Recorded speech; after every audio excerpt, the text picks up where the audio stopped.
Hi, I'm Daniel James, and welcome to this week's Livewire. Well, my guest this week burst onto the scene as part of a family group Five Star in the 1980s. Hits like Systematic, Rain or Shine, Sliders Touch, and Can't Wait Another Minute. Well, we can't wait another minute. Welcome to Livewire, Deniece Pearson. Hey Daniel, how you doing, sweetheart? Oh, I'm doing great. All the better for seeing you. Thank you so much. So, listen, you're back with a single Forever Young. It's already racing up the Heritage chart. It's getting airplay all over the place. We're going to talk about that in a bit because it's a fabulous single. But if it's okay with you, we have so many five-star fans that are going to be watching this.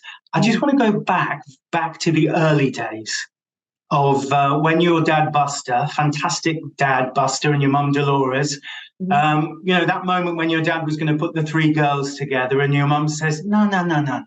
We've got to get the boys involved as well." How Mhm. did that feel for you? Just the early days. Were you practicing in the bedroom together? How did it all happen? Well, we all grew up together in a musical family, as you guys know. Daddy used to play on the Midnight Hour tour, Wilson Pickett Midnight Hour tour, and with Desmond Decker. And so in the 60s, he had his own band called the Lynx. And then he used to write his own songs and play guitar. And he wore many hats. He distributed records, and he was about to start this get together, this female group actually. And all of us were kind of like nearly leaving school. Me and Del were still in school. And then me and Doris and Lorraine got together and sang the demo that these ladies were going to sing. And Daddy decided to put us three together. And then Mummy said, why don't you put all five of them together? So, and then we got together and we sang Problematic. Did the boys jump straight in straight away? Did they really want to do it, or did you have to Well, shoehorn them in? we really did have to urge them to come in because Stead was at Lane Theatre Arts at the time. He was studying dancing, and Dell wanted to be a footballer. Lorraine just found a local job, and Doris didn't want to work at all. But I was always the one in my bedroom singing to Smokey Robinson and playing my guitar and writing songs. And I just said, you know what, Daddy? If you don't sign me, I'm going to go to a record company and get myself signed. And he So didn't want to lose that 15%, did he? for Better keep it, sure. better keep it in house. Just quickly, you mentioned in your bedroom writing songs. What's your favorite Smokey Robinson track? Oh, there's one called I do like the one that you were singing actually earlier. I don't care about I it. think if you're leaving, Yeah, I wanna be yeah. Well, that was what your dad was saying to you, basically. You're not leaving, you to stay. So It's you put great. the five of you together. How did the name Five Star come about? Was it because you were five and your mum and dad knew you were going to be stars? Is that how it came up? Or Deneice, was it you? It wasn't me, sweetheart. That I surprises me. I think we've got the Jackson Five, and then we have just the five something, and I don't know how it came about, but Daddy just said one day he just said, yeah, 5 star. Let's just put it as 5 star. So I guess he was resonated. He always wore the cross, and we're God believers. We believe in energy and light and angels. And I'm very much a big believer of love. God is love. And loves Do you feel you have a guardian angel looking down, helping you? Yes, I do. And you do too, my love. Yeah, I do believe it. Yeah, I'm with you on that. I actually talk to mine. Oh, that's beautiful. Oh, I I love try that. not to do it when I'm on the bus because people think I'm a bit banana. But Me too.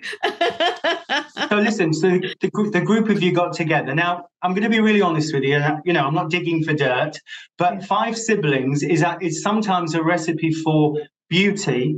But there must be sometimes when it's like, no, that's my hairbrush, or no, that's my line in the song. So were there rocky times, or was it always plain sailing? I think it was plain sailing, especially when it came to work, because we were very focused. Doris called rehearsals to learn the routines, and I called rehearsals for the harmonies. So when it came to work, very focused. And when it was just natural everyday living, then, if I came across Doris, then she had my hair clip or something, which we didn't. We had plenty. We had enough. So, but what I really enjoyed was all of us getting together, well, the three girls getting together, and always ending up in Doris's room, just laying about, one on the sofa, one on the end of the bed, and Doris is always like sitting at the head of the bed, and we're just laughing and talking about everything that's happening and what we want to do and what our next look Sounds is. like a scene from Greece. Does it? You've got your own pink ladies going on there. Yeah, but we're always kind of like just hanging out, or if we weren't, we just just on the tennis court, or just just everyday life. So things all started to come together. You started to record demos, and your dad got you the record deal, because obviously you must have had some contacts and got the harmonies together, and you got your demos together. It must have been very exciting when you got the first single. Oh my God, yes, it was. And just hearing it on the radio, it's like, oh my God, we're on the radio. Calling the station. It's the more votes we get, the more they'll play our single, and it'll go up the chart. And then we're, and then the next thing we're on the video set making All Fall Down and Let Me Be the One. And then that's really going up in the chart. And was your first television Pebble Mill at One, that old TV show? Yes, sweetheart. Yeah, we sang Problematic on there. And that's when RCA called in. We only got that slot because somebody else pulled out. So they're like, phone up daddy and say, can you bring your kids in? So he brought us in. We sang Problematic and did our little routines. And then they said, we'd like to sign the group. So that happens. I believe in that kind of fate, because, there's a story about Culture Club and Boy George that they were hovering outside the top 40. And they weren't going to get Top of the Pops. And Shakin' Stevens was due to go on Top of the Pops, and he was stuck in Denmark. Yes. And they quickly looked around and thought, who can we get in? And they called the management, and they got Culture Club in. And Do You Really Want to Hurt Me? It went through the roof after that. But just imagine, because it was their third single. The first two had flopped. Fate intervened, got them that Top of the Pops, just as it got you the Pebble Mill and it got you the record deal. Yes, Daniel, that's exactly how it happened. Exactly. I do believe in fate. I really do. So you were flying, the first single got a little bit of play, got a little bit of chart position, but then, the first big hit came. Can you remember what your first top 20 hit was? Top 20? I think it was... Was it Systematic, or was it The Slightest Touch? Probably Slightest Touch, because Systematic was in the top 10, wasn't it? Yeah. I think your first big one was Systematic. Yes, yeah, it was Systematic, and then Rain or Shine was the biggest. And Systematic, I believe, was written and produced with Billy Livesey. Yes, it was. I've just been in contact with Billy because we've just done a remake of that song and Rain or Shine with Seventh Heaven remixes. Yeah, I've just listened to them today. Now they're fabulous because they're on your new single Forever Young. You've got those remixes on there. Am I right in thinking Billy lives in Nashville now? Yes, he's in America, but he does have family here. So he came actually to Holborn, Pizza Express Live, when we had the 40th celebration, which was totally sold out. It sold out months in advance. It's a VIP and very intimate venue. So we had to do an extended night, September 30th. That's coming up in the same location, Holborn, Pizza Express Live. But he was there, right there in the front of the stage, and it was like, oh my God, I haven't seen you since I was 16. When you did those first songs with him, did you record them in a studio, or did you go to his house, his flat? Oh, no. It was in a studio, and we had to change studios 3 times because I wasn't comfortable with the vocal booth. And then when we got in and I was comfortable, everything was set up. We had, this went wrong and that went wrong. And he just kept saying, gremlin, we got a gremlin. And that's what I remember when I was a teenager. And he says, this one's going to be a hit. Well, you know what, Billy, it's really strange because you and I have a little bit of, Billy Livesey wrote the first demos for my band Yell that got us our record deal. God, no way. And he lived in a flat just behind Goldhawk Road. And we went to his house, his apartment, and we recorded the first demos for our showcase, which got us our record deal. He's such a talented man. I mean, he's worked with Michael McDonald, Gallagher and Lyle, Tina Turner. and Deniece Pearson. Oh my God. Look at that. What a small world, isn't it, sweetheart? We've got the same songwriter. And exactly. amazing. And Gary Bell, they both wrote that Systematic. So if you've been in touch with him and he came over to Pizza Express, do you think there's a possibility you might do some new stuff with him? Yes, we had a talk backstage, took some pictures together, and I said, we've got to work. And he said, yes, for sure. He said, you've grown up, your vocals are very, very, your range has really gotten, very wide. You've got a wider, broader range than when you were a teenager, because I used to sing up here. Yeah, in your head voice, and now you've got the chest voice. Yes, the chest voice. You can bring them both together. Isn't it a lovely feeling as a singer when you go from chest to head and then back again? It's great, isn't it? It's tact. It does take tact. It's just like Whitney Houston when she hits those belly notes, diaphragm notes, and then she comes back into the head. It just it takes practice.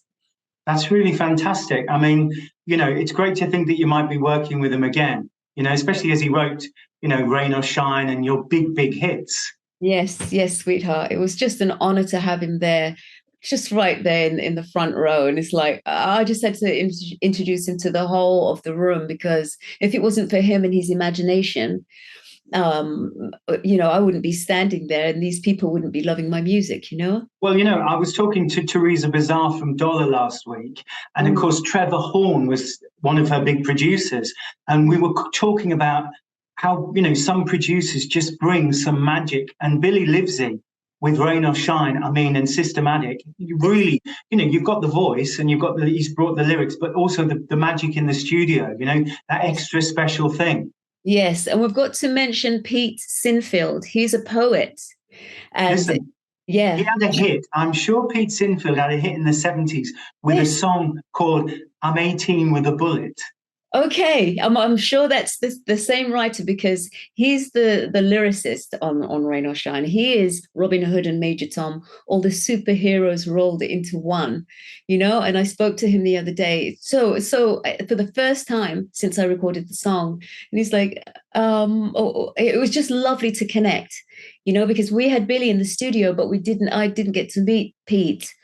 And just he has a legacy behind him, and both of them getting together to pen Rain or Shine, it's just it was magic in our career. Well, you might have to get them both together again and bring that magic for a single for 2024.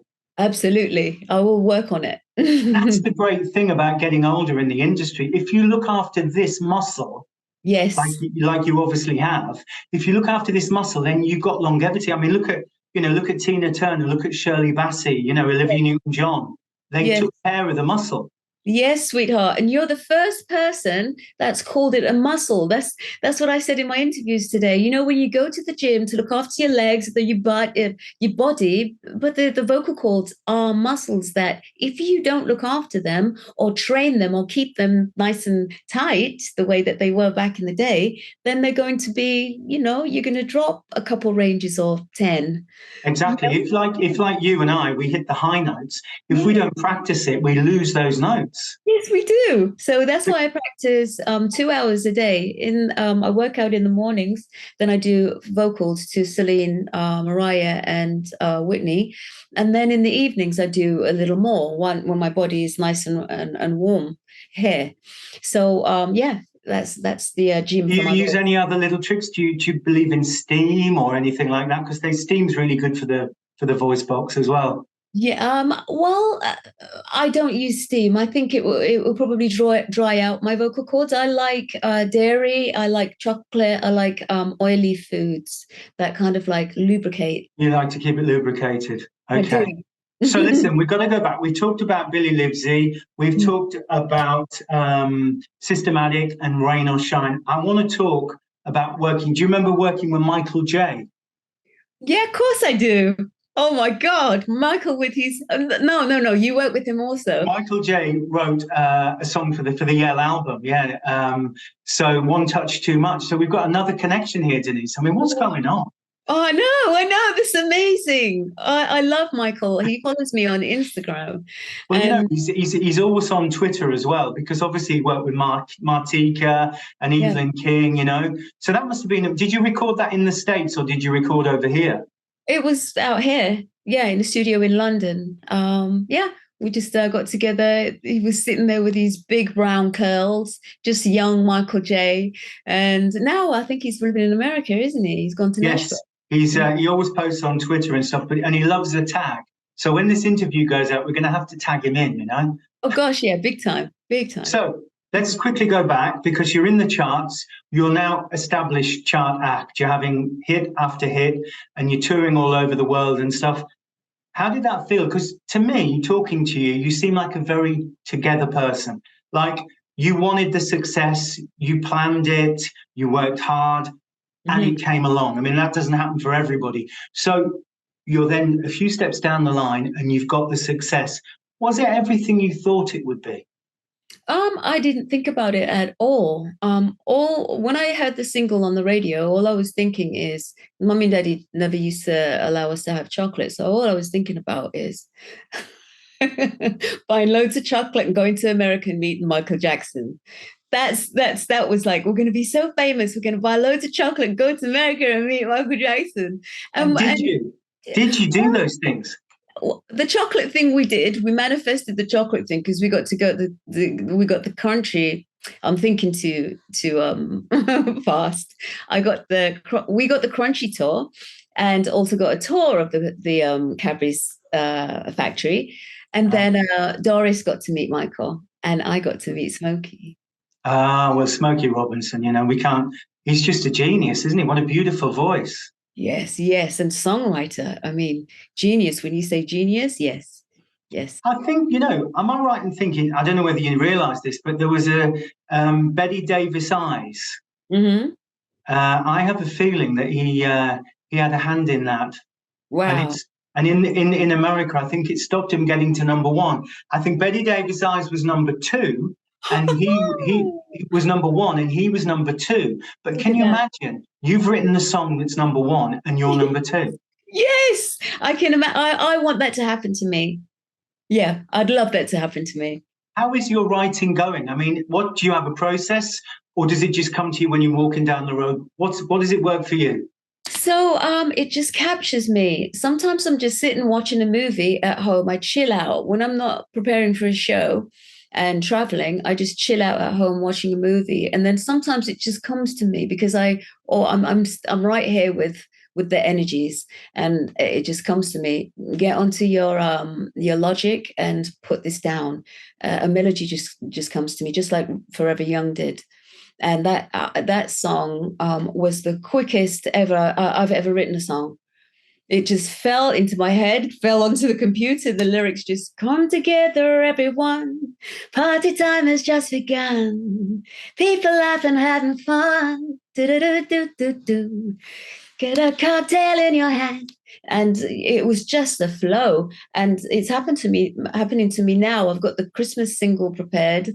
I'm writing. I'm just consistently that stream, just like Michael Jackson said, I'm just the vessel that is being used to spread the love and joy in the world. And that's exactly what I believe, and Forever Young is a happy, go-lucky kind of summery song that's spreading love, peace, and don't worry too much. Don't overthink it. Well, it's a real reggae tip. The single release is fantastic, but you've got some great dance mixes of it as well. Yes, by Mark Bagant and I think Craig Ellis. Yeah, they did a spectacular job. And on the single itself, you've got the Seventh Heaven remixes of Systematic and Rain or Shine. Yes, Lord, loving Systematics and Rain or Shine. We put together the Don't You Wanna Know, and just gave it a different angle with Seventh Heaven. And John worked with me. I just absolutely love John, Seventh Heaven. John and Andy, they're amazing. So what about, so you're talking about a Christmas single. Yeah. Have you written it, or is it a cover? I mean, you don't have to tell us what it is, but tell us a little bit about it. Okay, so it's Santa Claus is coming. Don't worry. So sometimes you get songs about Santa Claus, and sometimes you get songs about Jesus. Mary's boy child Jesus Christ was born on Christmas Day. So I've put the two together. So it's singing about Santa, and then in the middle it tells the story about Jesus and how God appointed Santa to keep giving you gifts and making you happy, because some people have kind of forgotten about Jesus, but it's about Jesus and Santa. So I Well, they put do. People do forget that it's Christ Mass Day. yes, It's Christ Christ. Mass Day. I love you, Daniel. You're on energy. We're on the same energy. I love it. You might not love me at Christmas because my Christmas single's coming out as well. Oh, wonderful. Well, you know what? There's enough to go around. Of There's course there is. No, numbers, the top 10. I've put together Silent Night and Oh Holy Night, and I've Oh, combined them. oh, beautiful. Yeah, and That's thinking out of the box. I work with one of Elton's producers on it. So I think Oh, it'd be great if you and I are arm wrestling in that top 10 this year. You know? absolutely. Let's arm wrestle, sweetheart.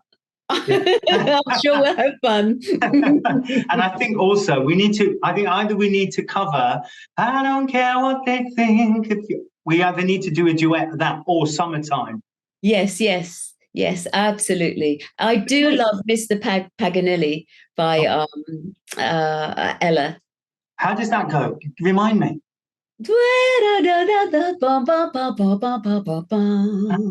Ah, yeah. And then she goes, Yes. listen, Paganelli, Yeah. please play my rhapsody. And if you're better than they want you play it. Live upon the bottom, then the la la la land.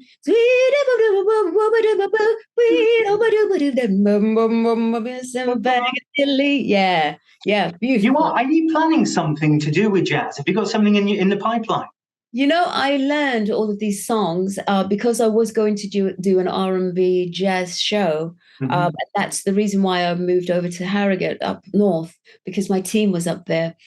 But everything kind of fell through, and everything kind of like took its course in a different direction. Now I have Frequency coming out spring summer of 2024 next year, and it has different genres on it, sweetie. I'm going to do some jazz on it though, because I really really loved learning those jazz songs. Yeah. Yeah, you can see in your vocal range, as Billy says. I mean, let's face it. Who would argue with Billy Livesey? Your range is broadened. Do you know what I mean? So, and you can take in, and also, I believe that life experiences also Yes. they change how you sing a song as well because you bring your experiences to it. And you've lived a bit, Deneice. I mean, you lived in a family home. You had all the sibling stuff. Your dad was a big mentor. Then the success, and then you stepped away and you moved to the States and you had kids. Is that right?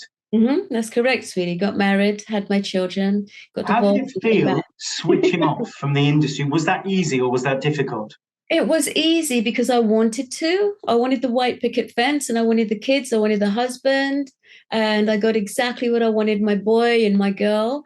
And then one second in my life, I kind of like stopped and thought, I was mowing the lawn, and I thought, where are all the fans gone? What about my music?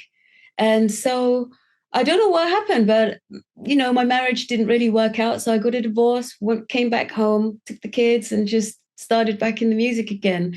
Thriller Live and Well, yeah, Respect. you went into the West End, didn't you, and did Thriller Live. I mean, I know you'd obviously toured with a band, but being part of an ensemble, part of a company, how Mm. did that feel? Did you slip into that easily? It wasn't easy at all because I was used to performing with the guys, my brothers and sisters. So it's like you're familiar, but then it's like Deneice, you're working with a company and you have to work with them on stage, and you have to come on at a certain time. You got to come off for a quick change, and then you got to come straight back on. So you can't really just break into your own song and do your own kind of thing. So I had to. Roger Wright, he did a Lion King and he did a Thriller Live with me. So he always used to come and knock on my door, Deneice. And so he made me feel so comfortable. And it's like a brother, and you ready? Let's go. And then Am I right in thinking he's a twin? he's not a twin. But he's got a brother that didn't they used to sing together? Yes. Yes, Stephen, Yeah, Stephen they and used Claudia. they were a duet in the late early 90s. Him and his brother, they nearly had a pop career. They were a duo.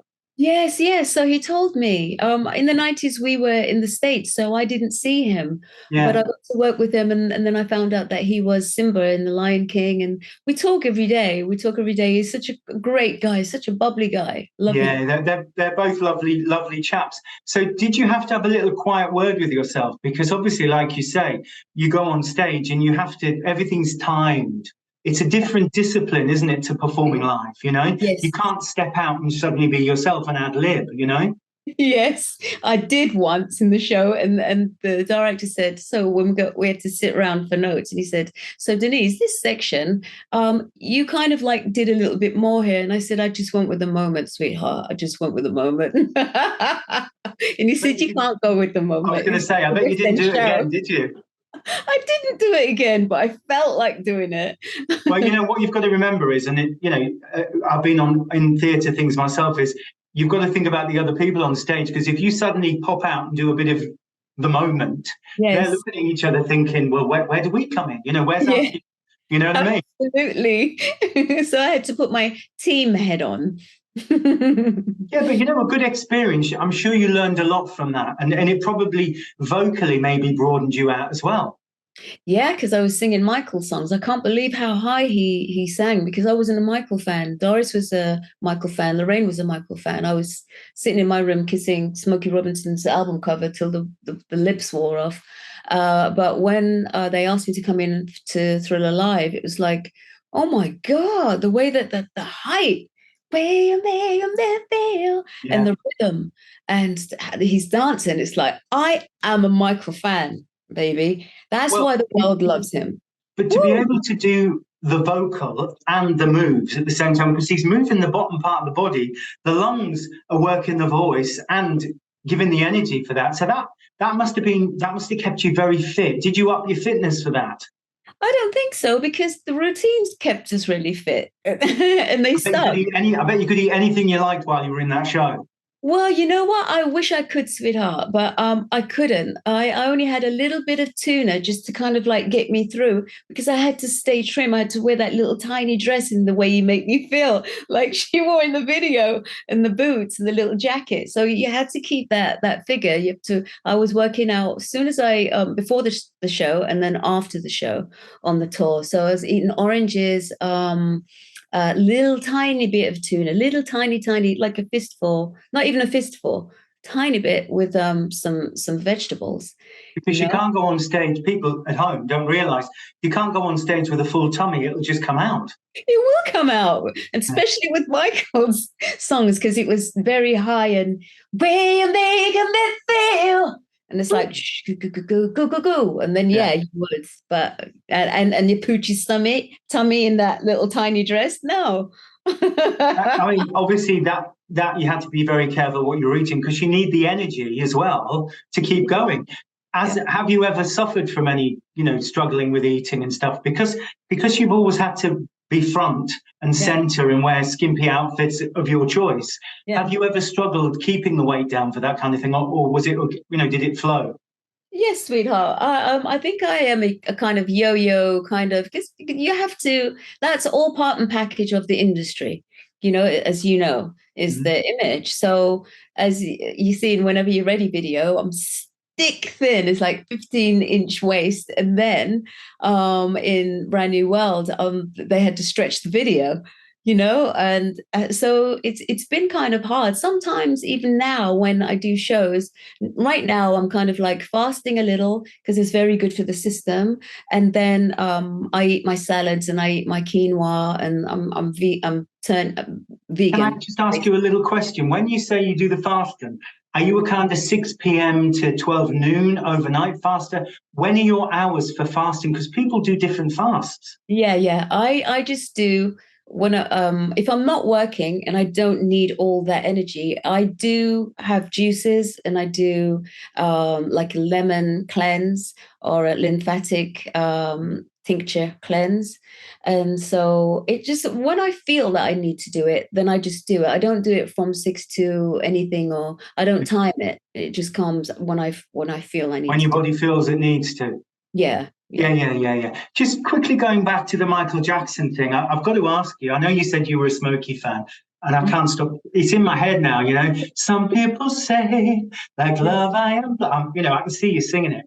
But Michael Jackson, do you have a favorite Michael Jackson track or favorite album? Yeah, Too Bad. I love Too Bad because it's just so percussive. Too bad. Shoot. Loco death bugger in the place. You really like that. You love the percussive stuff, don't you? See, I love, I love the Jackson stuff. The stuff they did together towards the end, just before he moved on to the solo career. Okay. Yeah. Amazing. Really amazing. But I do love the J5 stuff too. Yeah. Really stunning little songs. Yeah. And those routines were amazing. When you were kids, what did you watch? Did you watch music collectively? Did you watch music TV collectively? Who did you like as kids? We were watching the Jacksons cartoon on TV. Yeah. And then I don't think we were watching Saturday Superstar. We used to listen to we saw the Nolans. They were on TV with their sequins, gorgeous figures. Oh my God. And and the Osmonds. Yeah. I think it was Donny Osmond and Jimmy Osmond. They tried to kind of like sound like there's always one. There's Madonna, and then there's Cindy, and then there's Debbie Gibson, and then there's always two of at the same time. There Brittany and Debbie Gibson, maybe, or yeah. And the Jacksons and the Osmonds. And oh my God, the way that Michael sang those songs when he was just a little boy, it's just phenomenal. And of course, their father was running the show, just like your father was running the show. Absolutely. Yeah. I mean, did you think that affected you when you went into your adult life? You're having such a domineering, strong father. Do you think it affected your choices? Do you seek that out? Is that what you want? Absolutely. I run my business exactly how Daddy used to run his business. Such a shrewd businessman, and he always did things in top class. It's always the best, and it always made the sense. He's the one who would say everybody would be looking into getting into a contract. He would be looking into how am I going to get out of this contract, before he signed into it. So not many people think out of the box and think like that. And he was very, very shrewd with the things that he would say. It was like sometimes he would stop me in my track, and I'd be gobsmacked and think, oh, okay, Dad. And it's like that is a great way of thinking when you're thinking ahead of everybody else. Yeah. Yeah, it's really forward. It's really anticipating what might go wrong. Yes. Yeah. Mm-hmm. Or when you're just seeing the bright lights and you're seeing the fame and you're seeing, okay, somebody wants me. So everybody's like signing on the dotted line until the things, take a turn. And it's like, how do I get out of this? I probably while he was on the road with Wilson Pickett and everybody, he probably saw the downsides and thought, probably put it in the back of his mind not to do that in the future, Yes, sweetheart. We were the only ones who were getting the highest. We were the highest paid artists that were going from an independent through an independent to licensing to a major company. Yeah. Because Tent Records, my dad had Tent Records, and we were licensing our music through RCA. RCA, yeah. So he had the tools and he had the know-how. Yeah, well, I mean, if you think about it, Barry Gordy was a shrewd chap, and your dad probably watched everything that was going on. If you own the product, yes, you can write it, create it, bring the team together, and then lease it out. Absolutely. You keep the big bucks. Absolutely, sweetheart, and that's the way. That must have been why you bought that. The family bought that big house and the cars. Yeah, it was nice to have a car that you wanted. I mean, I had a Countach, a Lamborghini Countach. Daddy said, "Go and pass your test, and I'll get you the car." So I passed my test first time. and he went and got me the car, and I was just so happy driving that thing. I think one of my thighs, the right thigh, is bigger than the left from the. What you mean is that from putting your foot down, going down them country lanes? Foot down on the gas, yes, sport car. You were right down there on the ground, sweetheart, and it was had the torque. Oh, it was just amazing. When you had your driving lessons, Deneice, did the driver suss out you were from 5-star? Were you humming in the car? Yes, sweetheart. No, I didn't have to hum. He was picking me up from Sunningdale, and he said, can we go for a drive in your car when you pass your test?" And I said, "Yeah, sure." We never did, but yeah, he knew. You little heartbreaker, you teaser, you the guy to get you in the car. Of course you can. If I pass my test. That's probably why you passed me. You probably just wanted to come in and look at your gold discs. There you go. Get in the car. So to speak.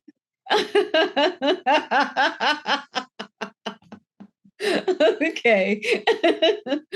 I'm just trying to imagine all of you kids with these amazing cars, the Lamborghinis and whatever. Your driveway must have just, looked like a forecourt of a garage. I'm trying to imagine you all getting in there every day and driving out and competing with each other.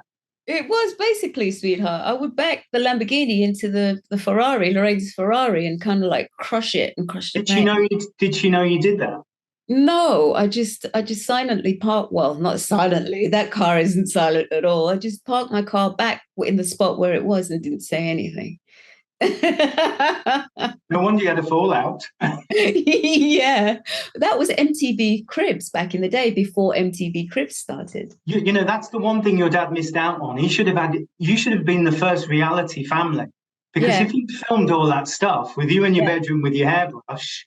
Your brother kicking a football and your sister doing, choreography, Yeah. Well, you know what, sweetheart? Some people don't really like to see success like that. And so a lot of things changed after we allowed the station into the house and they saw the cars and everything. But it is the in thing to do now. Well, you know what? Envy is envy, and every generation, every civilization, I'm sure, has a certain amount of envy. You're a young family from, you were born in Islington, but Romford in Essex. You're suddenly in Sunningdale or somewhere really grand with the cars and the house. There's going to be a bit of envy, isn't there? Yeah, God bless us all. I mean, at the end of the day, they are all things that make us happy. But at the end of the day, we're all connected and we're all human beings, and we must help each other and show love and give to each other always. Well, I think be kind if you can. Yeah. No. Yeah. I think be kind. Try not to bash into anyone's car. Always be kind, sweetheart. Show the love. Always. Yeah. Always leave a note. So listen, what are you doing at the moment? Are you rehearsing at the moment? Are you writing at the moment? What's happening for you now? Oh my God. Well, we've just released the single and I'm in the middle of press. I'm about to do breakfast at the end of the week. I've just finished writing my Christmas single. It's in half production. Did you produce that with somebody? Who did you work with to produce it? Just myself. I've produced and written, and my single I produced and I wrote. I always did. I'll be around next week. I think we need to get in that blooming studio. Let's do it. Let's do it, sweetheart. Yeah, but it's very, very, very, very busy. So after this single, we're going to release the Christmas single and then Frequency next year. Can we just quickly nip back? Because I didn't mention earlier on your solo album that you did a few years ago. Was it Imprint? Yes. Do you know what? I've watched some of the videos of that and the recording. Some great songs. You did one of the songs that your dad liked. Yeah. But some of the songs on that were absolutely beautiful. I hope that you're going to be singing those at some point because they really showed your range and the depth of your voice. Oh, thank you, sweetheart. I wrote, I think Free Fall was one of the songs that we released off of it. That was written by myself and Wayne Gerard, American producer. He did most of the tracks on my album. Phenomenal producer. But I'd like to do a remake of some of those songs and put them on the new album. Make it maybe a 19-track album. We'll see. We'll see how it pans out. Let's look to the future because you've got a wonderful history with Five Star, and you're back with the single Forever Young. You've got the Christmas single coming, an album in 2024, maybe a double album. Yes, absolutely, sweetheart. I think I might make it a double. That's a great idea to make it a double album because I would love to put Brand New World and Hard Race and Let Me Be Yours from the Five Star album back in the days, and yeah, I'd like to remake them and put them on that album just to kind of like mark the 40th. I never asked earlier on, and I hope you don't mind me asking. We've talked about your dad a lot. Now, originally, your mum was the one that suggested he put you all together. So really it all goes back to mum. Mum's still around, isn't she? Yeah, she's still around. How does she feel about what you're doing now? Oh, she's happy. She said, Lydia, just do what you need to do and enjoy what you do. And God bless you. And, be happy and do what you need to do, just, yeah. And what about your kids? You've passed it on because your daughter is a musician, is that right? She is. She sings and she writes. She's a little American. They have American accents. They were born in the States. So yeah, she has a little, but she doesn't. Well, she's going to be 29 this year, and my son's going to be 30. And he used to DJ, but he does mostly graphic design. She does. She organizes events, and she sings and she writes. So yeah. The talent continues. Absolutely, sweetheart. Absolutely. Well, Deneice, it's been absolutely fantastic talking to you. The enormous success of Five Star. It's great to have you back. I wish you all the success for the 40th anniversary promo. And, you and I are going to be arm wrestling this Christmas, I tell you. I look forward to it, Daniel. We're both going to have singles out. So listen, have a fantastic, well, they say in the States, have a fantastic fall, meaning autumn, So autumn into winter, you're going to be so busy. Thank you, sweetheart. You too. And congratulations. It's great to have you back. Thank you. Thank you for having me, sweetheart. Well, that's it for this week's Live Wire. As you see, my guest, the fantastically talented Deniece Pearson. Her new single is Forever Young. Look out for that and for the Christmas single and for the promo. And I hope you'll join me again very soon for more Live Wire. Thanks for watching. That was lovely talking to you, Deniece. Thank you. Oh, you too, sweetheart. Good luck with the single, Christmas. I always like to touch him because I'm an artist myself. I know when we get interviewed, we get the same old stock questions, and I just wanted to dig into some other questions, You did, and it was beautiful, really beautiful. It made me think. Yeah, good. I'm glad. I mean, because you must be, you must get through the day and do so many, Yeah, I've done quite a bit today, but I've really enjoyed this one and the rest. I've really enjoyed. Well, you're giving us such a happy vibe. It's like you're so happy to be back, and you're more in control, aren't you? Yes, I am, sweetie. I'm doing this all myself. I'm just just following my life path, and when you do that, then everything just flourishes. When you listen to the energies, listen to God, everything that's been sent to you, then it comes through the computer and it goes to share the love in the world. And we are very there's simpatico. I think we should, maybe a song we need to write called Simpatico, Yes. Simpatico. Yeah. Let it go. What I love? It's just you're so organized. I love it. What your dad taught you, it's oozing out of you. It's fantastic. I love it. Thank you, Daniel. Thank you so much for saying that. I love you for saying that. Thank you. And good luck. Just don't give up. I was a pop star in the 90s and I lost everything. It all went very badly. And I left the business and I came back. And it's, even though I'm not, challenging Justin Bieber in the charts, I'm having success. But what's more important is I'm in control of everything and I'm enjoying everything. Yes, there you go. That's what I like to hear. Just enjoy it and never give up too. Yeah. It's our passion. Let's just be happy. And if the time isn't, it's better later than never. You know, you're Yeah. doing your thing, I'm doing my thing. I love it, Deniece. Thank you so much. Thank you. You're welcome, sweetheart. Thanks for having me. Best of everything to you. Take care. Thank you. You too. Bye, Bye-bye. sweetheart. Bye. Thank you for joining me on the show this week, Deniece. I cannot wait for that Christmas single. I think you and I might be doing a bit of arm wrestling in the charts at Christmas. Look out for the current single, Forever Young. The album's coming out in 2024. And I hope you'll join me again for more Livewire very soon. Bye-bye for now.